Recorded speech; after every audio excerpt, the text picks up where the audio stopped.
સુરતમાં સતત પડી રહેલા વરસાદને લઈને ઉધના નવસારી રોડ પર પાણી ભરાતા લોકો પરેશાન થઈ ગયા હતા।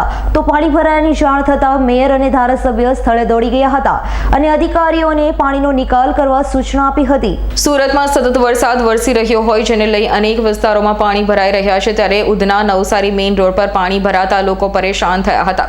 પાણી ભરાયાની જાણ થતાં જ મેયર દક્ષેશ માવાણી અને ધારાસભ્ય મનુભાઈ પટેલ સ્થળે પહોંચ્યા હતા। સુરત મનપાના અધિકારીઓને સ્થળે બોલાવી તાત્કાલિક પાણીના નિકાલની સૂચના આપી હતી।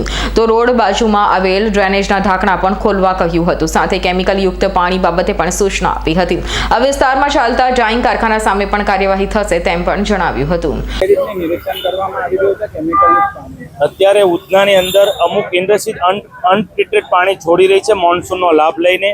હું ને ધારાસભ્ય શ્રી ઉધના ઝોનના ઝોનલ ચીફ અને ઝોનલ અધિકારી સ્થળ પર આવે છે। કઈ ઇન્ડસ્ટ્રીઝમાં અત્યારે પાણી આવી રહ્યું છે, જીપીસીબીને ટેલિફોનિક વાત કરી છે કે તાત્કાલિક જે ઇન્ડસ્ટ્રી અનટ્રીટેડ પાણી છોડી રહી છે તેની પર પગલાં લઈ આ લોકોના જાન સાથે જે ખેલવાડી રહી છે, જે કેમિકલ માફિયા, તેની પર તાત્કાલિક એક્શન લે।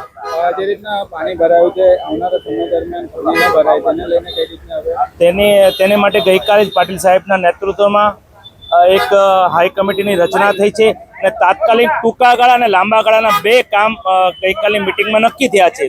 લાંબા ગાળામાં જે સુરતના સ્ક્રેચમેન્ટ એરિયાનું પાણી કઈ રીતે ફિઝિબિલિટી રિપોર્ટ દ્વારા ડાયવર્ટ કરી શકાય અને ટૂંકા ગાળાના જે ખાડીમાં એન્ક્રોચમેન્ટ છે એને તાત્કાલિક ધોરણે દૂર કરવામાં આવે એવું ગઈકાલે મિટિંગમાં નક્કી થયું છે।